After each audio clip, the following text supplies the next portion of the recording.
Gandeng iNews dan JMSI, PT Arutmin Tambang Batu Licin menyalurkan 1.000 paket daging kurban untuk 9 desa lingkar tambang di Kabupaten Tanah Bumbu.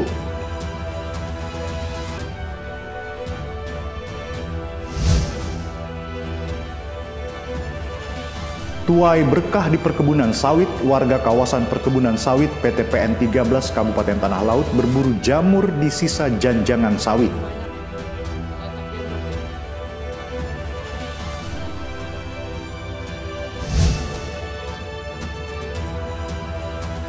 Di akhir segmen kami akan mengajak Anda melihat proses pembuatan tanggui, topi tradisional masyarakat khas Banjar di Alalak Selatan, Banjarmasin.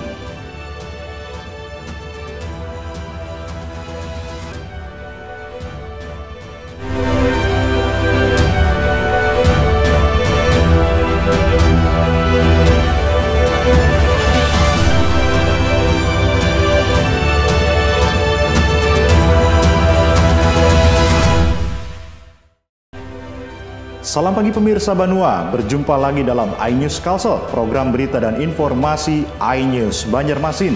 Ketiga laporan tadi dan sejumlah berita penting lainnya telah kami siapkan untuk Anda dalam iNews Kalsel hari ini, Kamis 20 Juni 2024. Bersama saya Franky Nayawan, inilah iNews Kalsel seutuhnya.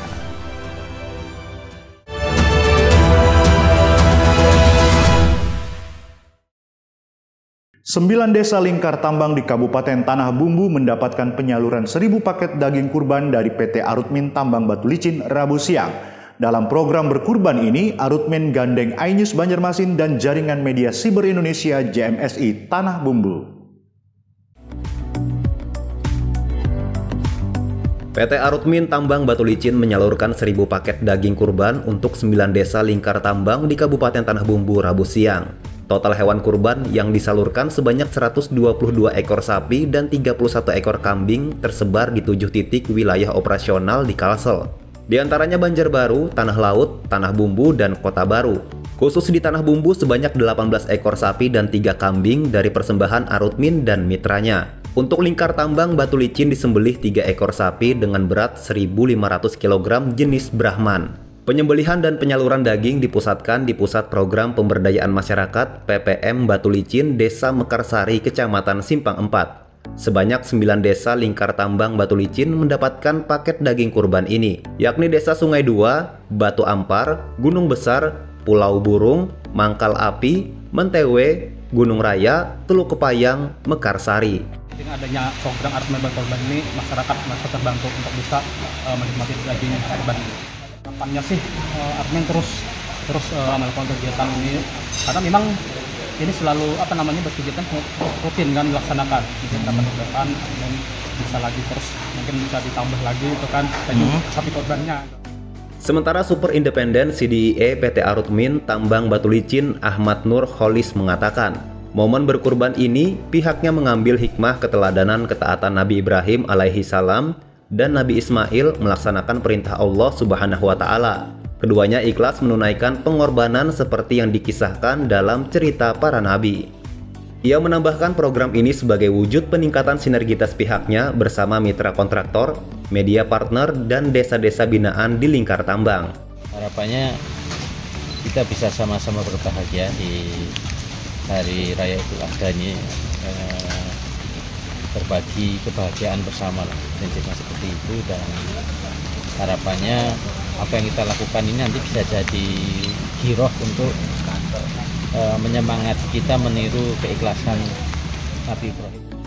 Dalam program berkurban ini, Arutmin gandeng iNews Banjarmasin dan Jaringan Media Siber Indonesia JMSI Tanah Bumbu sebagai partner. Dari Tanah Bumbu, Zainal Hakim, iNews melaporkan. Maknai Hari Raya Idul Adha 1445 Hijriah sebagai nilai-nilai ibadah, atlet, pelatih, serta pengurus NPCI Kalimantan Selatan melaksanakan pemotongan hewan kurban sebanyak 2 ekor sapi di lapangan Sport Center Haji Ahmad Firdaus, Jalan Trikora, Kota Banjarbaru.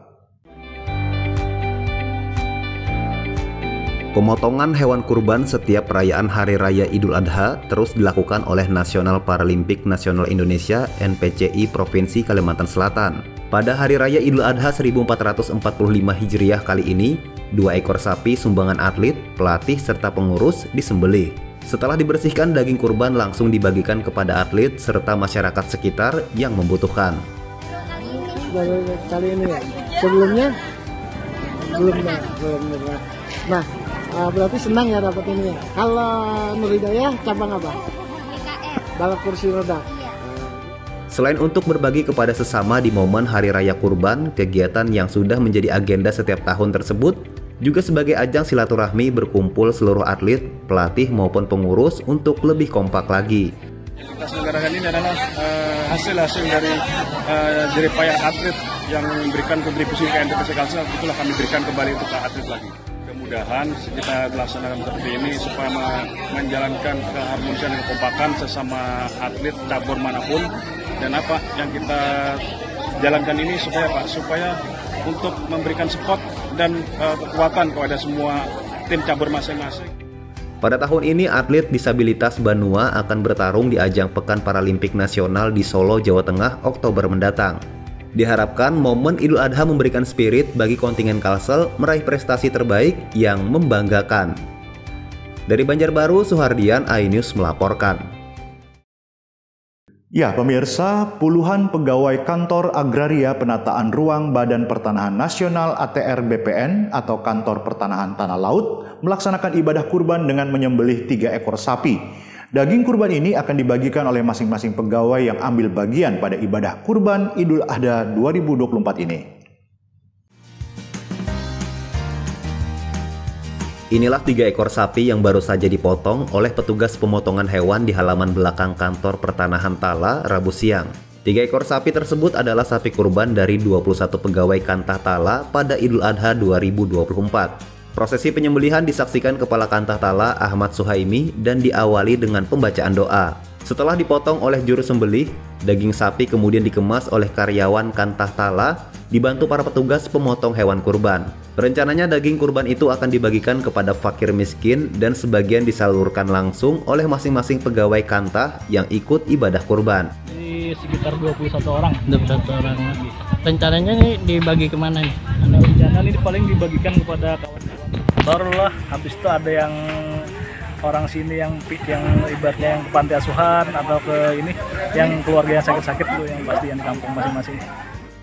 Ibadah kurban oleh pegawai di lingkungan Kantah Tala sudah merupakan kegiatan rutin menyambut datangnya Idul Adha. Rata-rata jumlah sapi yang dipotong 3 ekor, seperti pada Idul Adha tahun 2023 lalu. Dari Tanah Laut, Zulkifli Yunus, iNews melaporkan. Sementara itu, Himpunan Pengusaha Muda Indonesia (HIPMI) Kabupaten Tanah Laut berbagi daging kurban kepada fakir miskin, anak yatim, serta warga pada Idul Adha tahun ini. Prosesi penyembelihan sapi kurban dilakukan sendiri Ketua HIPMI Tanah Laut, Muhammad Rahmat Hidayat, yang juga sudah mengantongi sertifikat juru sembelih halal. Ketua Himpunan Pengusaha Muda Indonesia HIPMI Tala Muhammad Rahmat Hidayat melakukan prosesi penyembelihan sapi kurban yang berlangsung di halaman belakang salah satu kafe di Kota Pleikhari Rabu siang. Untuk melakukan pemotongan hewan kurban itu, Ketua HIPMI dibantu beberapa warga yang selama ini juga berprofesi sebagai pemotong hewan. Ibadah kurban ini merupakan yang pertama kalinya dilakukan HIPMI Tala sejak kepengurusan terbentuk di Kabupaten Tanah Laut. Hewan kurban ini nantinya akan dibagikan kepada fakir miskin, anak yatim di Kota Pleikhari dan sekitarnya. Hari ini adalah pertama kalinya kita mengadakan ibadah kurban, dan semoga kami juga meminta kepada seluruh masyarakat bahwa akan berharap bahwa HIPMI kedepannya akan tetap terus memberikan manfaat, khususnya dalam hal-hal kebaikan ibadah-ibadah hal-hal seperti ini. Tidak menutup kemungkinan tahun depan bahkan tahun selanjutnya kita akan terus melaksanakan. Selain dipotong sendiri oleh Ketua HIPMI Tala, daging kurban juga akan dikemas dalam besek yang terbuat dari bambu, dengan tujuan mengurangi sampah plastik yang selama ini bisa digunakan untuk mengemas daging kurban. Besek dari bambu ini dibeli dari perajin lokal Kalsel. Dari Tanah Laut, Zulkifli Yunus, iNews melaporkan. Tuai berkah di perkebunan sawit, warga kawasan perkebunan sawit PTPN 13 Kabupaten Tanah Laut berburu jamur di sisa janjangan sawit. Infonya sesaat lagi hanya di iNews Kalsel.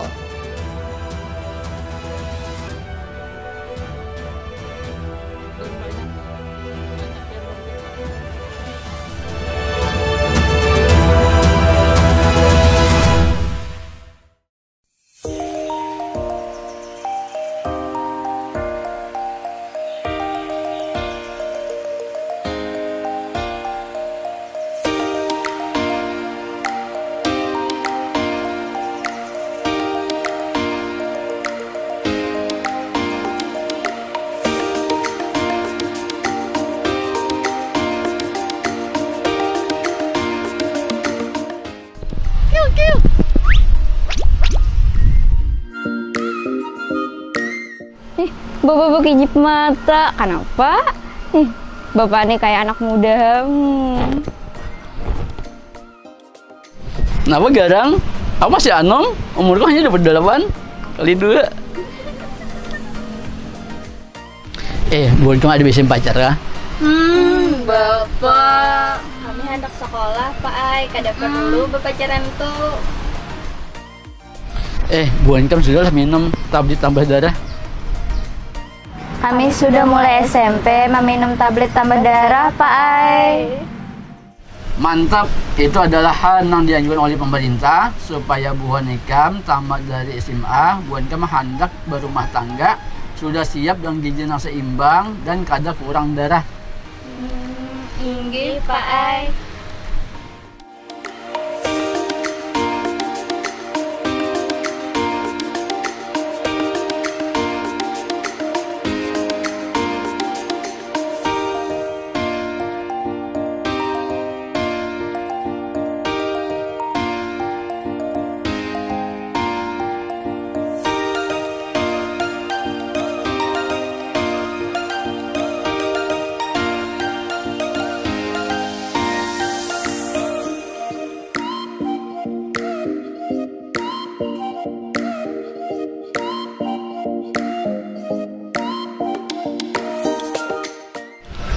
Ayo, bersama-sama kita wujudkan generasi emas Indonesia yang sehat dan cerdas.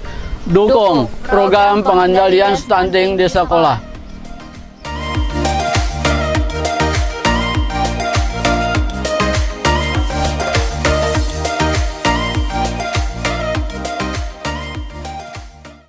AB Plus setiap Senin pukul 8 malam.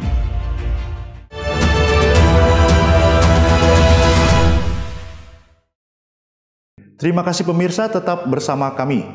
Banyaknya perkebunan sawit di Kalimantan Selatan tak hanya berdampak terhadap penghasilan asli daerah dan lapangan pekerjaan, namun juga memberi berkah tersendiri bagi warga sekitar perkebunan. Hampir setiap hari warga ramai berburu jamur di sisa janjangan sawit yang hasilnya bisa untuk dijual.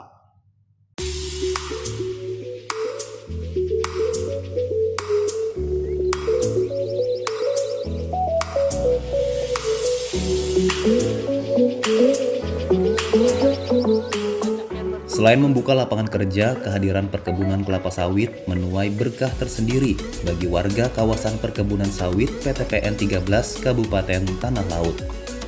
Hampir setiap hari, warga berburu jamur yang biasanya tumbuh di antara tumpukan bekas janjangan sawit, sisa produksi yang sudah masuk dalam proses perebusan dan sengaja ditumpuk di sekitar perkebunan.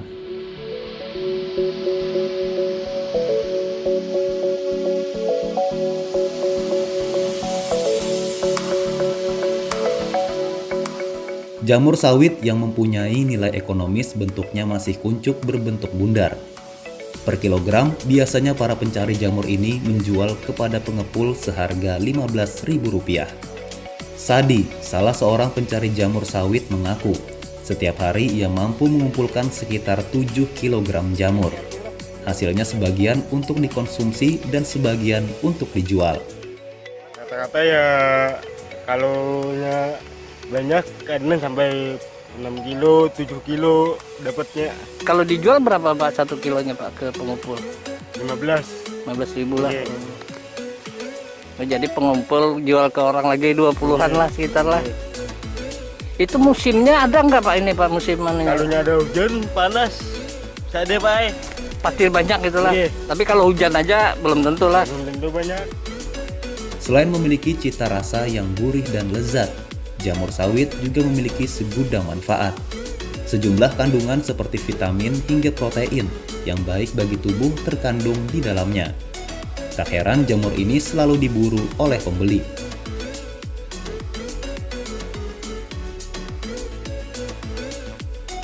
Biasanya untuk keperluan apa Mas? Biasanya rumah tangga ya, biasanya orang makan biasa aja. Berapa beli di pengepul di sini Mas? 20.000 lah. Baru dijual lagi lah di Banjar lah. Berburu jamur sawit merupakan penghasilan tambahan bagi warga sekitar sambil menggarap kebun. Dari Tanah Laut, Zulkifli Yunus, iNews melaporkan. Pemirsa, sementara itu dari Kabupaten Barito Kuala, berkat kegigihan para petani jamur Danda Jaya dalam merawat tanaman berjenis Kingdom Fungi tersebut, kini mereka mulai menikmati hasilnya. Seperti apa seksinya jamur Danda Jaya? Berikut liputannya.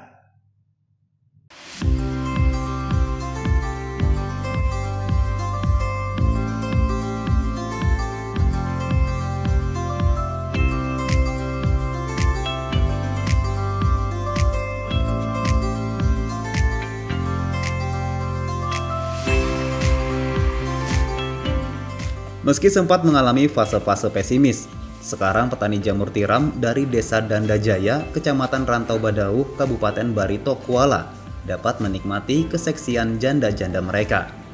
Janda yang notabene kependekan dari jamur danda dirintis sejak tahun 2007. Sebelumnya penanaman sempat terhenti disebabkan keterbatasan pengetahuan, modal, sarana, dan prasarana. Momentum cerah didapat pada tahun 2012. Pasca penyelenggaraan pelatihan dari Balai Pelatihan Kerja, sejumlah petani setempat seperti mendapatkan kesempatan kedua. Hal ini dikarenakan sebelumnya dilatar belakangi masalah klasik berupa keterbatasan modal yang sempat menghantui. Belum lagi di sisi lain, masyarakat belum begitu mengenal jamur tiram, sehingga petani pun kesulitan memasarkan produk. Beruntung perhatian pemerintah mulai membaik. Sejumlah petani berhasil memperoleh modal usaha, baik berupa pinjaman maupun bantuan murni. Dibarengi perubahan perbaikan manajemen produksi dan pemasaran, khalayak pun mulai mengenal dan menyukai janda. Penyingkatan nama jamur Danda Jaya ternyata juga ikut menarik perhatian.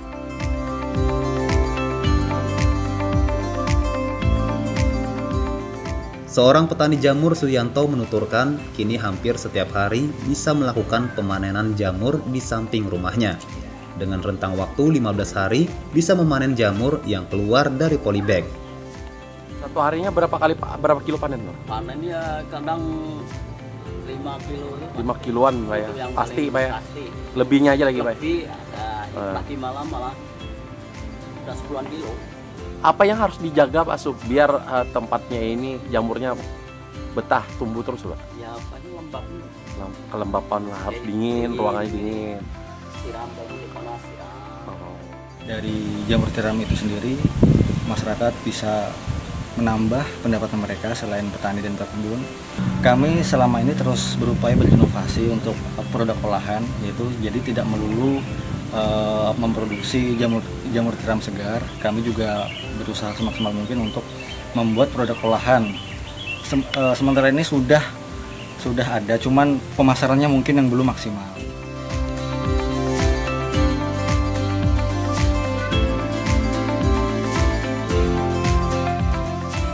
Seperti diketahui, ekonomi kreatif ini telah ditekuni warga setempat berkisar 30 kepala rumah tangga yang terbagi menjadi 3 kelompok.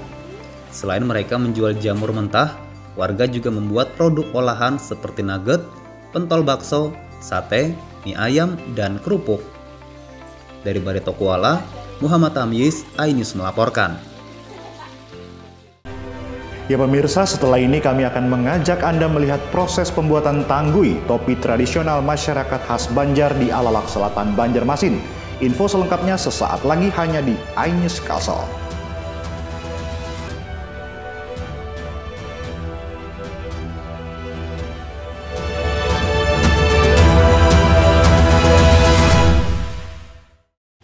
AB Plus setiap Senin pukul 8 malam. Today's officials are from Germany, led by it's Ronaldo! Sensational! Oh, that's wonderful! It is a stunning finally unleashed and finally free to turn up on. UEFA Euro 2024, 15 Juni hingga 15 Juli di iNews Premium Sports. Championship kembali digelar. For the first time, we go green. Balapan lengkap sepanjang tahun. Beradu kecepatan menjadi sang juara.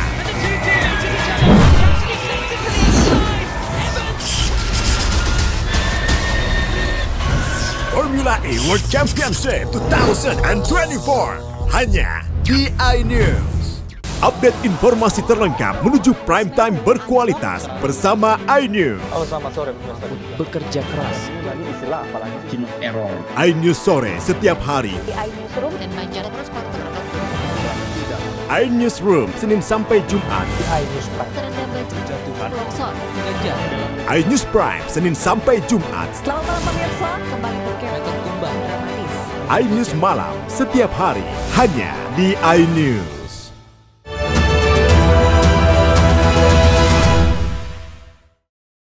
Ya, saudara, Anda masih di iNews Kalsel. Bagi Anda warga Banua mungkin tak asing lagi dengan tanggui, topi tradisional masyarakat Banjar. Nah, di tengah modernisasi, tanggui masih diproduksi untuk dijual belikan. Salah satunya oleh warga Sungai Pandan, Alalak Selatan, Kota Banjarmasin yang dikenal sebagai pengrajin tanggui.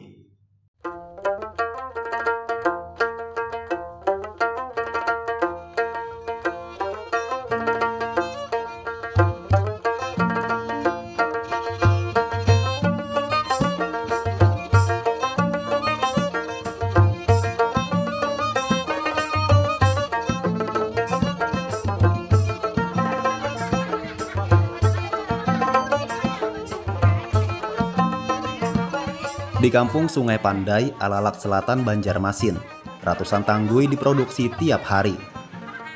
Lokasi ini bahkan diberi gelar sebagai Kampung Tanggui, karena sejak berpuluh tahun kebanyakan ibu rumah tangganya menjadi pengrajin tanggui. Kini ada sekitar 50 warga pengrajin tanggui di kampung pesisir Sungai Barito ini. Tanggui sendiri berbahan baku utama daun rumbia atau masyarakat Banjar mengenalnya dengan nama daun nipah.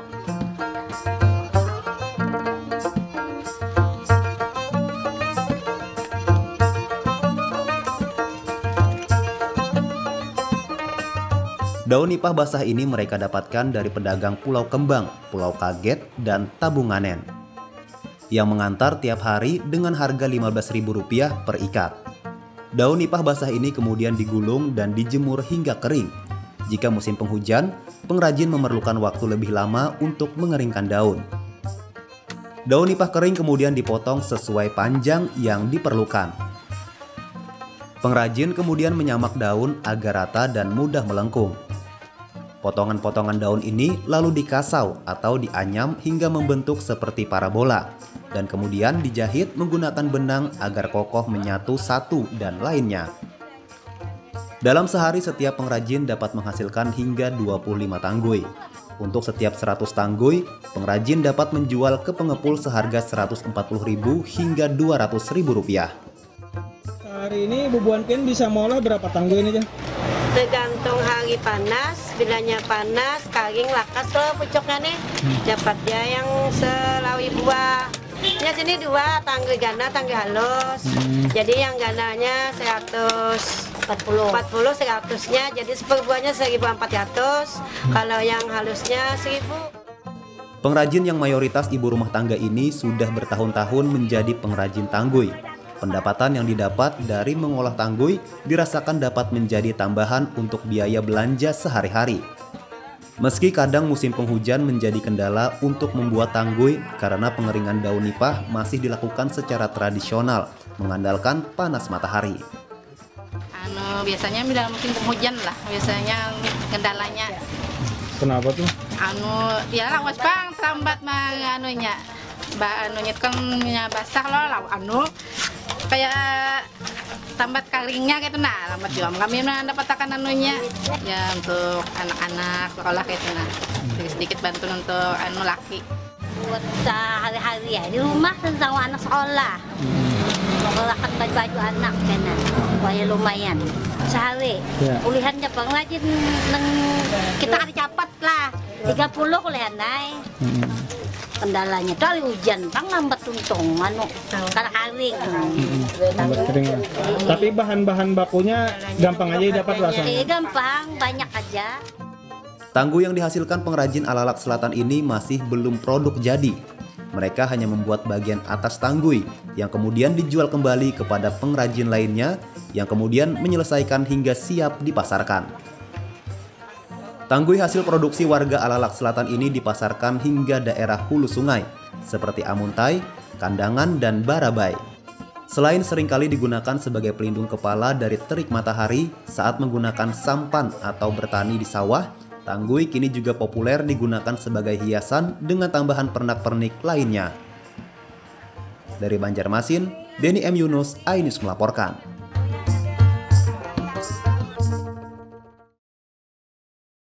Pemirsa, berbagai cara dilakukan masyarakat dalam menghilangkan rasa jenuh dan suntuk. Salah satunya memancing ikan dengan teknik memair. Metode menggunakan alat pancing bilah bambu panjang ini bersifat alamiah dan ramah lingkungan, sehingga perlu dipertahankan agar keseimbangan lingkungan di lahan rawa tetap terjaga dan lestari.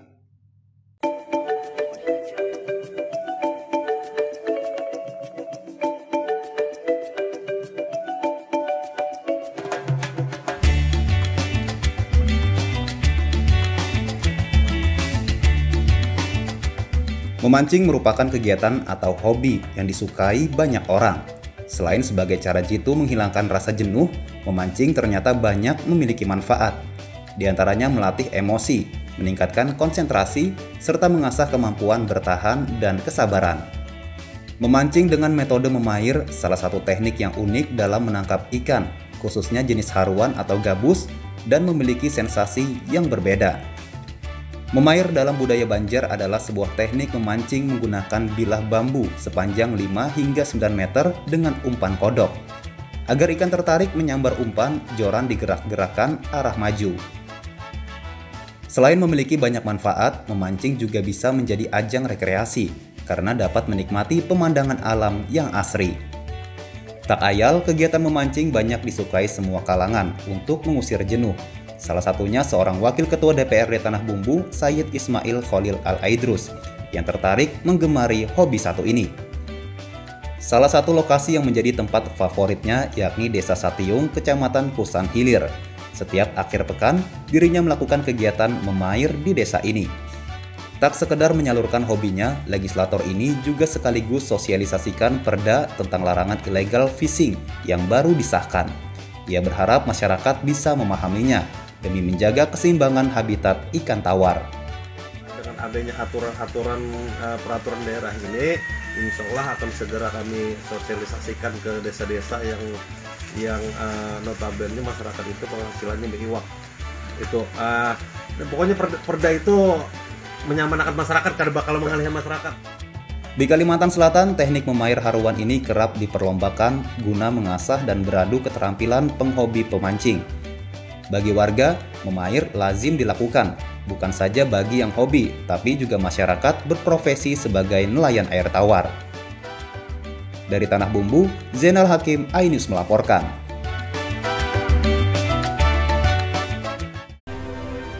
Ya, saudara, informasi tadi sekaligus mengakhiri perjumpaan kita hari ini, dan sesaat lagi kami akan bergabung dengan iNews Jakarta. Saya Franky Nayawan dan seluruh kerabat kerja yang bertugas mengucapkan terima kasih atas perhatian pian seberataan, dan sampai jumpa.